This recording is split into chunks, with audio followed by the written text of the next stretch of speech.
Natuzaneri, do Globo News, fez um podcast aqui questionando o nosso Renan Santos, não é mesmo? A missão, MBL, nossas propostas, nossos métodos. Então, vamos reagir aqui, vamos responder. Eu vou reagir no 25, tá? Da parte deles é só o áudio, então vamos ver o que tem aqui. E eu já te peço desculpa porque assim, tá rolando uma obra aqui, ó. Tá ouvindo? Tô até com o microfone de lapela, mas assim, espero que não pegue muito, tá? É o que tá tendo, Vamos lá? Outra coisa, dia 1º você tem compromisso comigo, hein? Congressão aqui nosso, tá? Primeira convenção da missão, vai vir gente do Brasil inteiro, vai ter show da Limão Rosa e você vai ver todos os pré-candidatos se tornando candidatos. Vai ser histórico, é a primeira, então eu quero você lá. Fechou? Link aqui com o meu cupom. Vambora? Vamos lá. Você tem um cara chamado Renan Santos, que é pré-candidato à presidência do Brasil. Essa é a voz do próprio Renan Santos, que acaba de oficializar sua candidatura à presidência da República por um partido criado em 2025, o Missão. Seu vice na chapa é o tenente-coronel da reserva Haroldo Medina. Eu divulguei por muito tempo a tese do Prendeu Matou. E como estou tomando muitos processos, eu vou precisar recuar no slogan. Eu vou precisar diminuir ele. De agora em diante, é só matou. Nas pesquisas de intenção de voto da Quest, Renan nunca pontuou acima dos 3%. Mas nas redes sociais, ele tem números que competem com os principais nomes da disputa. Em junho, por exemplo, ele teve mais de 13 milhões de interações nas principais plataformas. Isso segundo a consultoria Bytes. É um resultado abaixo do conquistado por Flávio Bolsonaro, que teve quase 24 milhões de interações, mas bem próximo ao do presidente Lula, com cerca de 15 milhões. E ele ainda fica maior do que outros candidatos da direita, Romeu Zema e Ronaldo Caiado. Ontem eu bati Que foram governadores, tá? 2 milhões de redes sociais. Vamos lembrar que eu comecei a campanha nem com 200 mil seguidores. Eu era um Zé Ninguém. Renan é um fenômeno nativo da internet. Maneja as redes sociais como poucos. E sua trajetória começa depois das manifestações de 2013. E foi por causa delas que, em 2014, ele fundou o movimento Brasil Livre, o MBL. Em pouco tempo, o movimento ganhou projeção nacional, convocou manifestações contra Dilma Rousseff durante o processo de impeachment e conquistou milhões de seguidores. O nosso pedido de impeachment foi protocolado e vai rodar, você goste ou não. Dia 16 vai ser um sucesso, vai bombar e nós vamos derrubar a presidente Dilma, você goste ou não. Você vai ter que engolir a gente, vai ter que engolir, e não só esse ano. Sob comando de Renan Santos e de outros integrantes do grupo, o MBL se consolidou como um movimento de direita e, em 2018, embarcou na candidatura de Jair Bolsonaro. Nesse vídeo eu vou explicar pra vocês o porquê que o Haddad muito provavelmente está no segundo turno já. Nesse segundo turno que a gente tanto precisa de uma vitória de Jair Bolsonaro, que a gente tanto precisa de uma derrota do PT. Se esse vídeo for visto por 200 mil pessoas e cada um virar 6 votos, a gente já come a diferença que ele possa vir a ter no segundo turno. Logo de cara, a relação com o bolsonarismo foi marcada por atritos até chegar a um rompimento total. E foi aí que Renan passou a mirar sua artilharia contra o Jair. Pessoal, esse vídeo aqui é um tutorial sobre como derrubar o presidente da República. Como nós vamos derrotar Jair Bolsonaro. Mas também contra o filho dele, Flávio Bolsonaro, agora seu concorrente na corrida eleitoral deste ano. O Flávio não é um sujeito muito inteligente. O Flávio tem um histórico muito ruim. É um cara que, assim, tem um histórico muito podre. O que saiu agora recentemente dele mostra uma relação muito próxima dele com o Vorcaro. Outras lideranças do MBL já haviam testado seus nomes na urna por meio de outros partidos. Kim Kataguiri, por exemplo, elegeu-se 2 vezes deputado federal. A primeira pelo Democratas e a segunda pela União Brasil. Mas em novembro de 2025, o movimento, fundado há mais de uma década, ganhou a chancela do TSE e se tornou um partido político. O Tribunal Superior Eleitoral aprovou por unanimidade o registro do partido Missão, ligado ao MBL, o movimento Acho Brasil. meu curioso, 2 coisas. Primeiro que assim, ela ignorou o fato da gente, né, bater muito no Bolsonaro antes mesmo da eleição. Ignorou o fato, por exemplo, da minha eleição a deputado junto com o Kim, depois da minha eleição à prefeitura de São Paulo, né, só passou por isso tudo. Curioso. Brasil Livre. Embora esteja na política já há mais de uma década, Renan surfa agora a onda do candidato antissistema. De um lado, busca os votos de parcela do eleitorado que acredita numa terceira via. Eu quero conversar com você que votou no Jair Bolsonaro na última eleição em 2018. Você simplesmente não me conhece porque eu não tô nas páginas policiais e tampouco puxo o saco do Lula ou do Bolsonaro. Eu sou independente. Do outro, tenta os votos daqueles com perfil mais radical. Ele mesmo se apresenta como uma mistura de 2 líderes da ultradireita latino-americana. Um pouco de Javier Milei, presidente da Argentina, e um pouco de Nayib Bukele, presidente de El Salvador. Um cara que cometia os sincericídios, ou seja, dizer coisas que podem fazê-lo perder votos. Esse aí é o Milei. Já Bukele no conteúdo é ser um cara que vai impor lei e ordem a qualquer custo. Da redação do G1, eu sou Natuzaneri e o assunto hoje é... Resumo grande, Renan 4 Santos, minutos. o outsider candidato à presidência. Neste episódio eu converso com Thomas Trauman, comentarista da Globo News e colunista no jornal O Globo. Quarta-feira, 22 de julho. Thomas, eu quero sua ajuda para entender Renan Santos, candidato à presidência da República, mas eu tenho a impressão de que para isso a gente precisa voltar juntos no tempo. Ele vem do MBL, ele funda o MBL, passa por um momento político importante, que é o impeachment de Dilma Rousseff. Depois o MBL se associa ao bolsonarismo, apoiando o bolsonarismo na sua eleição. Depois o MBL rompe com o Bolsonaro e chega até este momento em que Renan se declara candidato, mirando Lula e mirando ao mesmo tempo Flávio Bolsonaro. O que é a sua Eu acho que tá um trajetória? pouco impreciso. Ele não fez... Sim, o MBL pautou o impeachment da Dilma. O MBL não é que rompeu com o Jair Bolsonaro. A gente batia nele e estivemos pontualmente juntos contra o PT no segundo turno de 2018, só. Não houve uma associação, um amálgama, não teve isso. História Tudo bem. nos revela sobre o candidato Renan Santos. Eu acho que revela uma singularidade pela velocidade como isso funcionou, a singularidade do MBL. Ele nasce justamente de um movimento de internet. Né? Ele é um movimento que é criado de pessoas que queriam derrubar a presidente Dilma Rousseff em 2015, 2016, e que se junta na organização das manifestações. Então, eu acho que essa é uma questão que é o primeiro partido, o MBL depois da missão, o primeiro partido que nasce completamente digital. Eu acho que isso é uma questão que hoje, quando a gente... Eu não sei se nasce completamente digital. A origem do MBL, na verdade, foi o Renan tomando para si uma manifestação física de pessoas na rua. Mas vamos lá. Essa campanha do Renan Santos, ela também é essencialmente digital. Ou seja, você tem aí que para mim isso é o que junta, né, do início do partido 10 anos atrás para o partido que está aí hoje lançando um candidato a presidente. E eles começaram a se articular para formar o Missão quando? Eles nascem como um braço da chamada nova extrema-direita no mundo todo, né, e viram a base muito próximo ao bolsonarismo, especialmente, e ajuda a eleição do Bolsonaro em 18. Eles Calma, aí você já se cagou todo. A gente nasce com um braço da extrema-direita no mundo todo. O que você tá falando? Tem nada a ver, cara. O MBL nasce em 2014 para derrubar a Dilma com pessoas de todos os espectros. Sociais-democratas, pessoas até que nem sabiam muito bem o que era ser de direita, mas queriam derrubar o PT, né? E depois se torna um aliado do Bolsonaro. Não, cara. Do surgimento do MBL em 2014 por apoio pontual no segundo turno de 2018, tem muita história do MBL, inclusive brigando e batendo com o Bolsonaro, cara. Vai. Com o Bolsonaro em 19, 20, e aí ficam totalmente soltos. Eles tentam um outro partido, tanto vamos lembrar que o único deputado federal deles, o Kim Kataguiri, estava afiliado à União. Brasil até poucos meses atrás. Então, no fundo, eles tentam procurar um partido que eles possam se acoplar até conseguir criar a própria legenda. Isso é verdade, isso realmente a gente tentou. Tentamos com o PSL, tentamos com o Partido Novo, tentamos com o Patriota, com a União Brasil não, que na época era o DEM, porque realmente era um partido muito grande e eles jamais negociavam com a gente espaços que a gente queria, diretório municipal, estadual. Então a gente tentou com Democracia Cristã, a gente tentou com um monte de partido. E não deu, a gente falou, cara, a gente vai ter que fazer o nosso.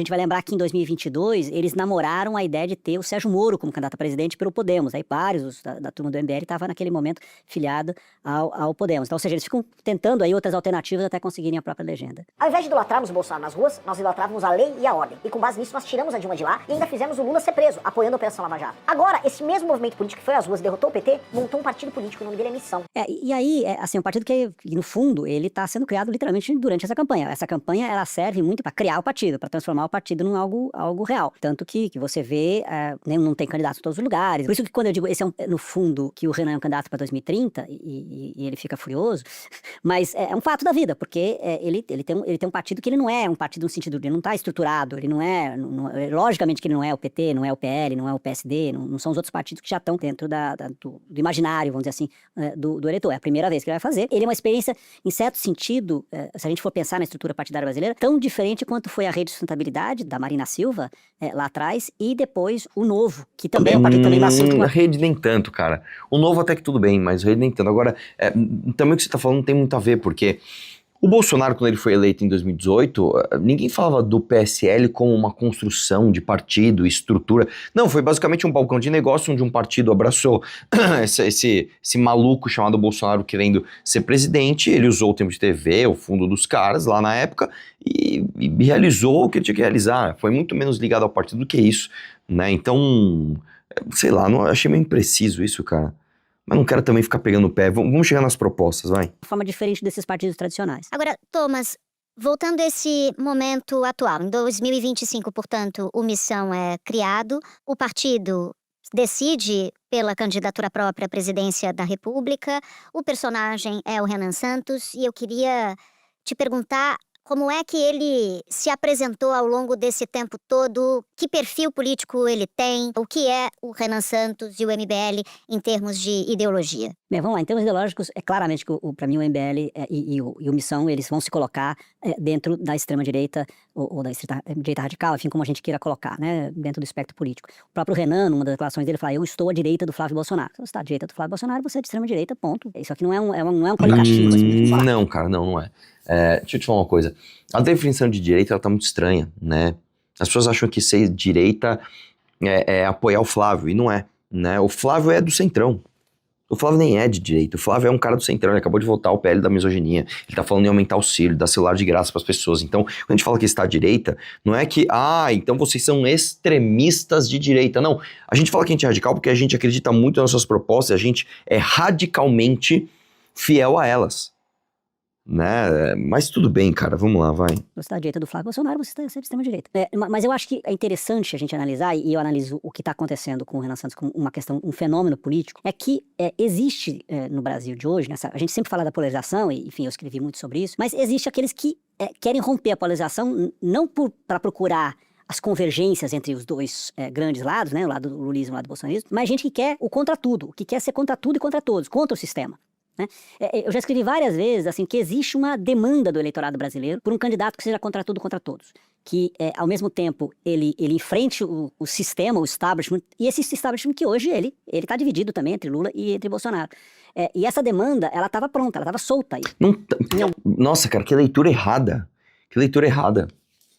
O establishment não está dividido entre direita, esquerda e Lula e Bolsonaro. Não. Os caras são divididos assim. Tá, quem é que tá mais popular aí pra eu continuar sendo centrão? E qual é o nome do centrão que tá mais próximo aqui de me fazer ganhar votos? É o nome do centrão Lula ou o nome do centrão Flávio Bolsonaro? Não tem diferença programática entre os caras, velho.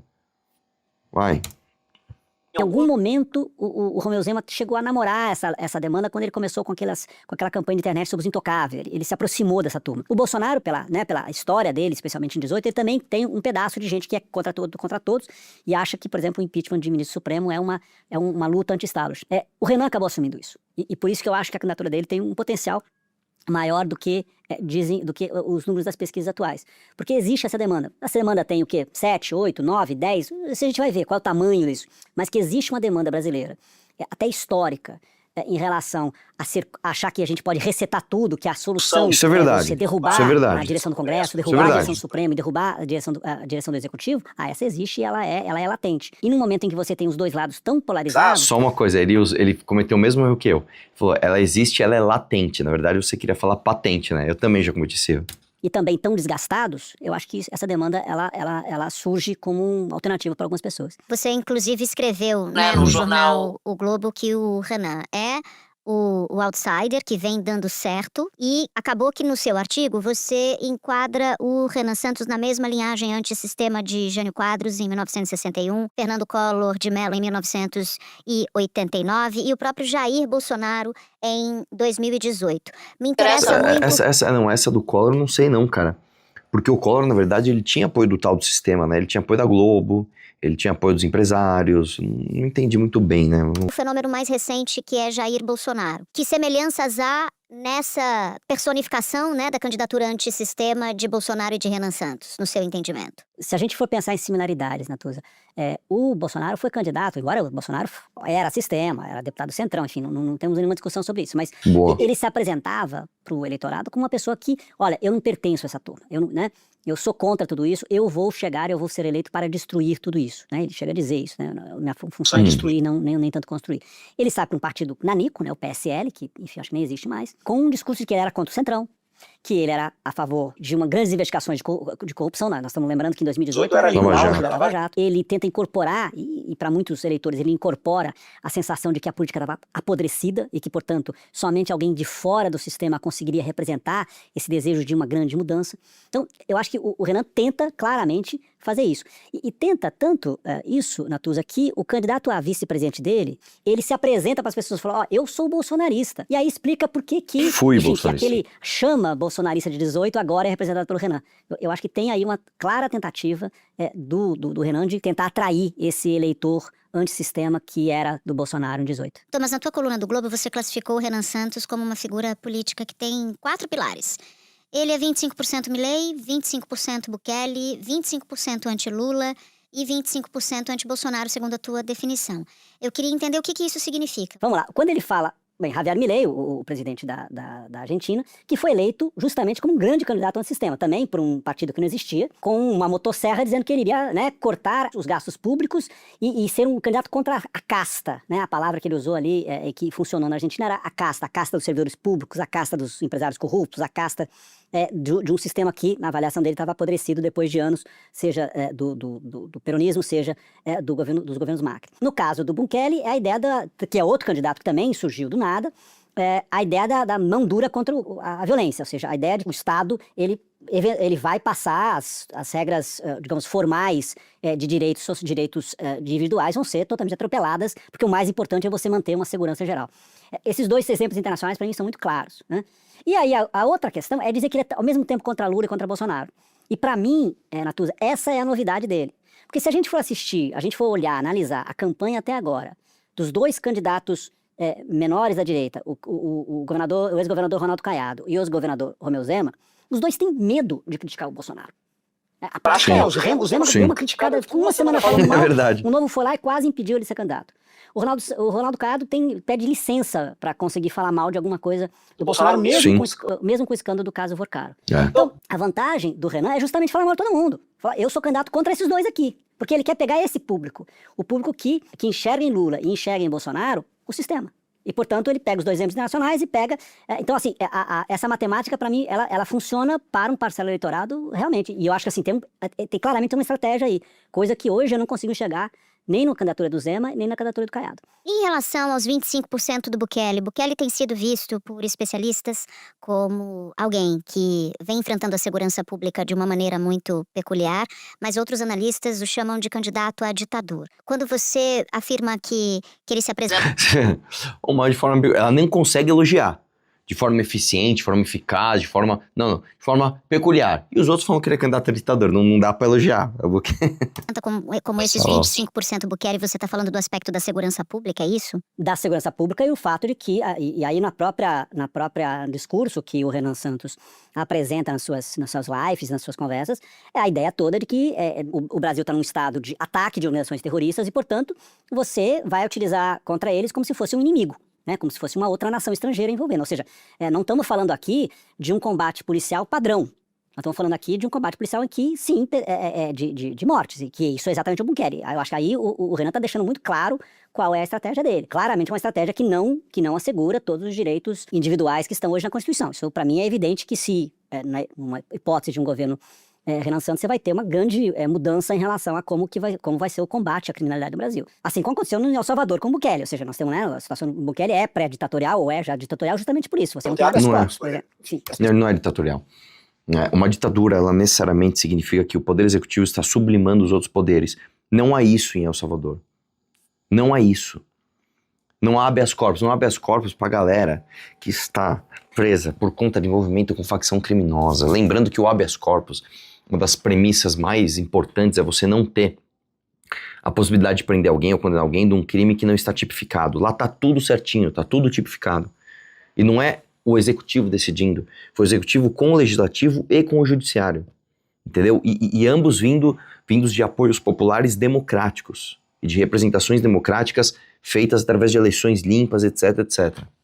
As pessoas são presas sem que você tenha uma acusação formal. O que o Renan Santos está tentando se alimentar é desse velho discurso do bandido bom é bandido morto, né? E para isso, muito provavelmente, o Estado brasileiro terá que matar, e eu tô sendo muito claro, matar membros do crime organizado. Eu não desejo nada de bom pro assaltante. Eu acho que o assaltante tem que morrer. E eu acho que a polícia brasileira tem que ter todos os meios possíveis para pegar bandidos, figuras más, figuras que cometem latrocínio, e eu quero que ela possa matá-los. E se porventura ela não consiga matar porque eles se entregaram como ratos, que eles passem o resto da sua vida na cadeia. E eu quero que essa cadeia não seja legal. Eu não quero ensinar nada pra esse rapaz na cadeia. E ele inclusive usa a palavra morte com bastante frequência. A gente fez um episódio sobre essa política de segurança pública e ela é muito maior do que simplesmente montar superpresídios, que é algo que está inclusive na proposta do próprio Renan Santos, né? Ela envolve a intervenção no Supremo Tribunal Federal, ela envolve uma intervenção, né, na forma de atuação do próprio executivo. Então você tem, né, na gestão Bukele um executivo super vitaminado, né, super musculoso. Então é um projeto de segurança pública que passa para supere muito, né? Primeira coisa, quando ele fala intervenção no Supremo Tribunal Federal, você pode colocar o que é uma intervenção no Tribunal Federal? Você indicar 4 nomes novos com vieses diferentes daqueles que estão lá. É considerado uma intervenção. Significa que quando você coloca a palavra intervenção, para assim, tipo assim, entende? Vai a polícia, ela vai prender os ministros supremos, não é isso.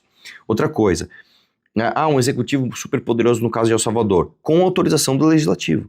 É importante deixar claro, e essa autorização ela não é constante, ela precisa ser atualizada, se não me engano, de 60 em 60 dias. Visões de mundo sobre como se deve enfrentar a insegurança pública nacional. E por isso que eu qualifico ele como de extrema-direita. Eu vou colocar as favelas nas primeiras operações e as cidades em estado de defesa e eu vou tocar as operações. E para passar o estado de defesa eu preciso do Congresso. Eu pedi, o Congresso aprovou dia 5 de janeiro de 2027. Se vier uma decisão do STF, eu só não vou cumprir. Eu não vou cumprir. Eu vou apenas com as forças policiais, se precisar de auxílio das Forças Armadas, vou fazer o meu estrito cumprimento do meu dever constitucional. Entrando um pouquinho mais nas ideias de Renan Santos. Eu gostei dessa edição, né? Que eles colocam a fala e tal, ficou legal isso. Você já explicou que ele disse que ele está à direita de Flávio Bolsonaro. Você já falou, né, dessa buquelização do discurso de Renan Santos. Agora, para além de ser anti-Lula e anti-Flávio, na economia ele defende o quê?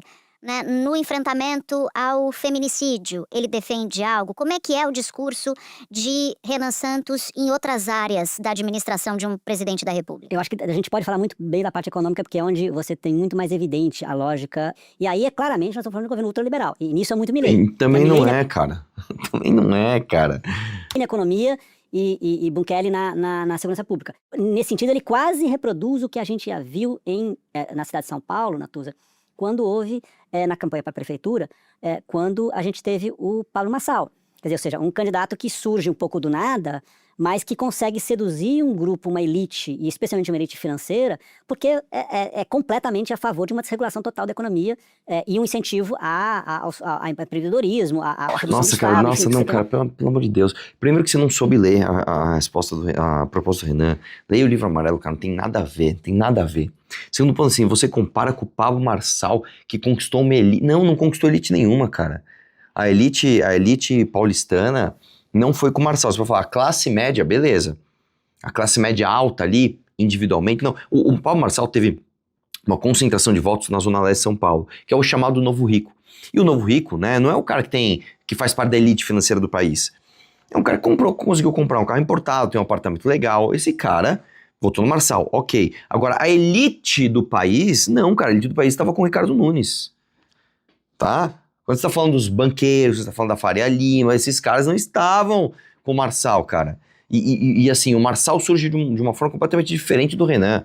Renan vem numa história gigantesca, coerência, passos de formiga até você formar uma base. O Marçal não, o Marçal veio com um discurso populista e roubou parte, tá, do eleitorado mais pueril que tem do bolsonarismo. São coisas completamente diferentes. Cara, a tua análise tá ruim de proposta, tá ruim de cenário, porque o cenário do que você chama de elite financeira não é esse, e tá ruim em termos políticos, cara.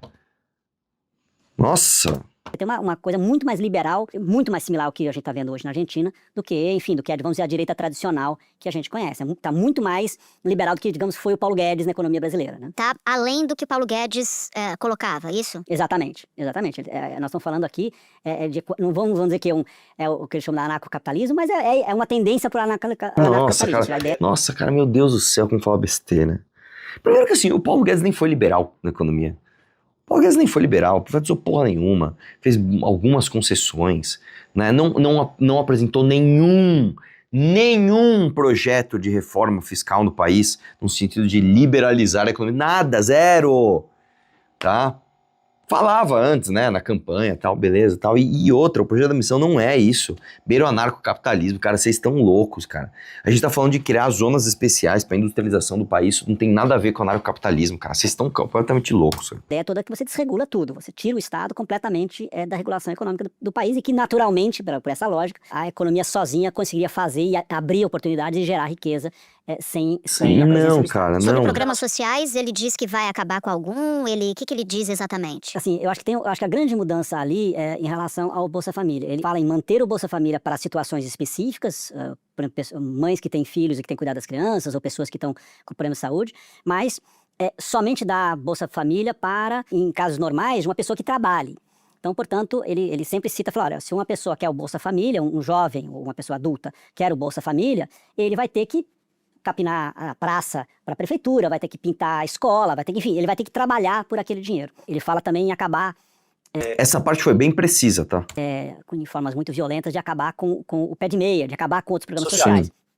Logicamente que como nós estamos falando de campanha eleitoral, né, Natuza, tudo parece muito fácil. Você fala, vou acabar com isso, vou acabar com aquilo. Não assim funciona, mas o discurso é esse. Esse é o discurso que ele está apresentando nas suas lives e nas suas conversas. Um marmanjo aparece lá numa cidade, lá no CRAS. Eu quero agora meu Bolsa Família. Vai aparecer um papel na frente dele. Aqui tá um formulário, meu filho, pra você trabalhar na frente de trabalho pra gente recapear a estrada. Não quero, o problema é seu, então não vai pegar esse Bolsa Família. Dele dizendo que rechaça o feminismo, porque o feminismo, segundo ele, na visão dele, é um movimento político que almeja chegar ao poder e não empoderar a mulher. Eu também já vi o Renan Santos dizendo o seguinte, que a origem de muitos dos problemas sociais do país e da criminalidade é a ausência da figura paterna, né? Como alguém de onde se extrai conceitos de moral e tal. Ele faz vários vídeos. Quase acertou! Não é isso, cara. A figura paterna é uma figura disciplinante, a figura de modelo de força, entendeu? Não é necessariamente, do homem vem a moralidade, da mulher vem a imoralidade, é isso não, cara.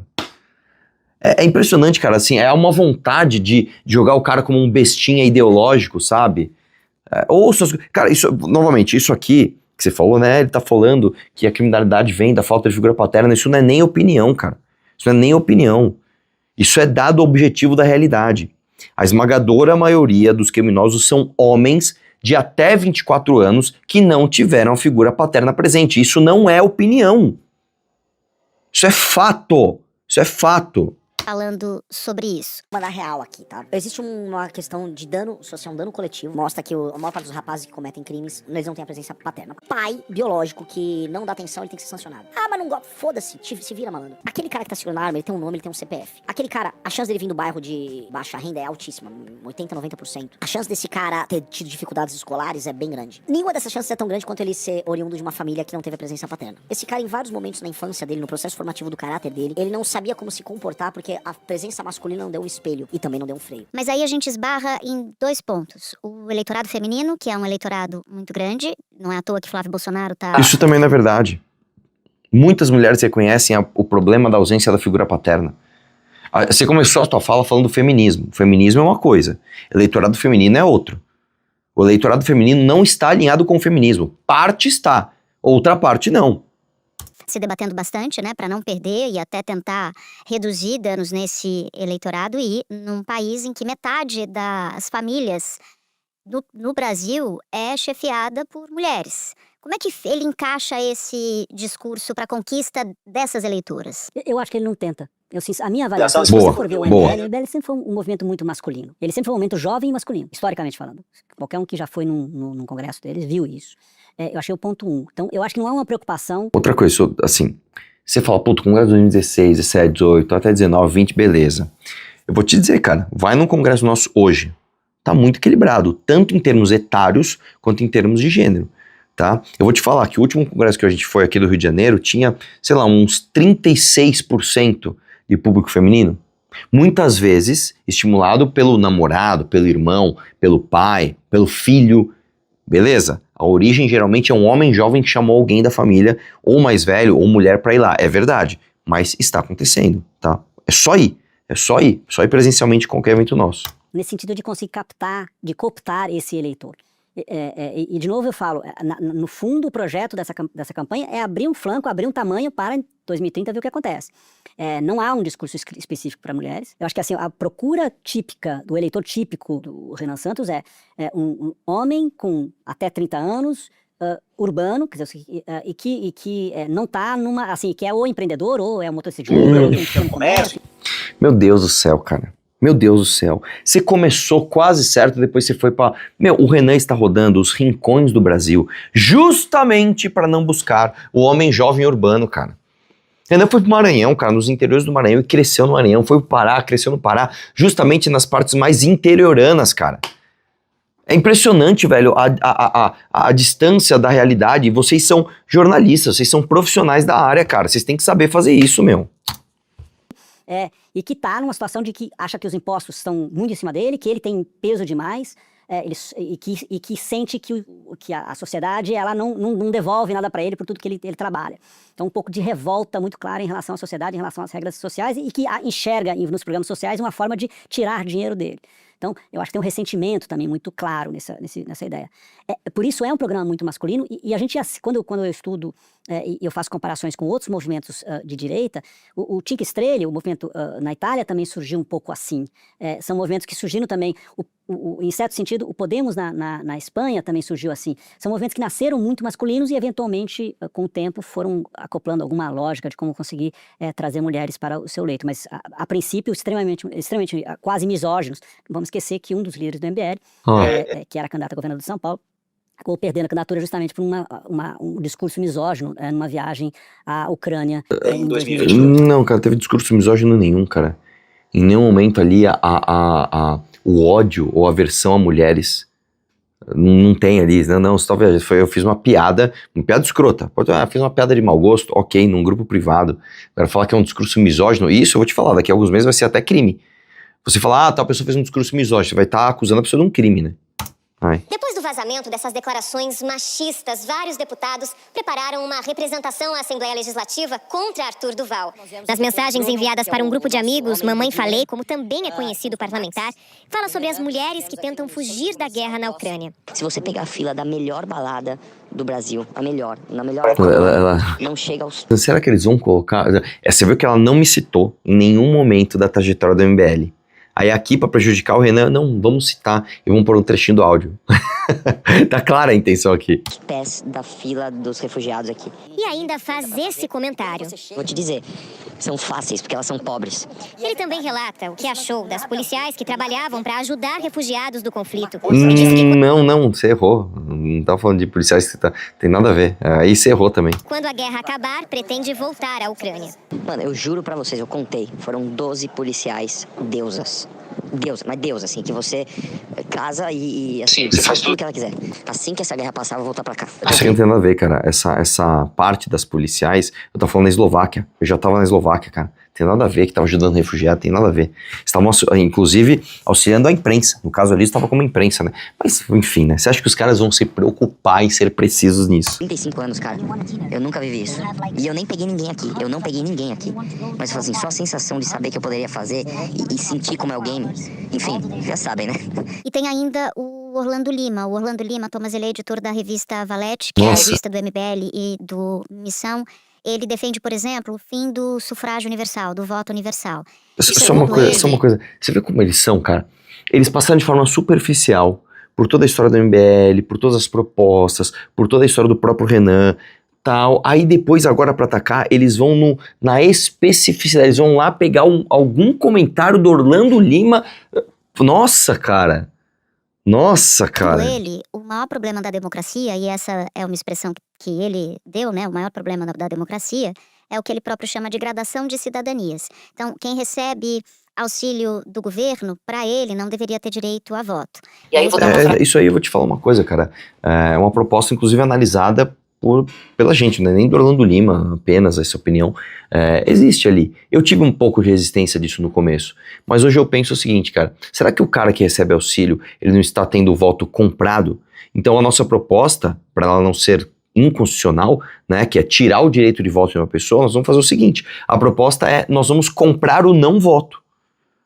Então, já que o político está comprando o teu voto, nós vamos comprar o não voto, de uma maneira que o político não consiga comprar o teu voto, entendeu? Então você vai receber um auxílio, você vai pegar mais dinheiro para você não participar da eleição. Isso por quê? Porque aí você tira as pessoas que não estão verdadeiramente interessadas em realmente estudar os candidatos, saber melhor, você melhora a qualidade do voto, cara. Isso é uma proposta que tem que ser analisada. É uma proposta séria, constitucional, que deve ser analisada. Frase dele. Pessoas com propriedade, família, trabalho, essas pessoas sim seriam plenas de direitos. Claro que isso não saiu da boca do Renan Santos. Saiu da boca de alguém que preenche as colunas ali do MBL. Mas no momento em que a gente sabe relativamente pouco de um candidato, ele não está aí só desde ontem, ele está aí há 10 anos na política, mas como candidato à presidência... Nossa, cara, você mesmo se refutou. Você sabe pouco do Renan?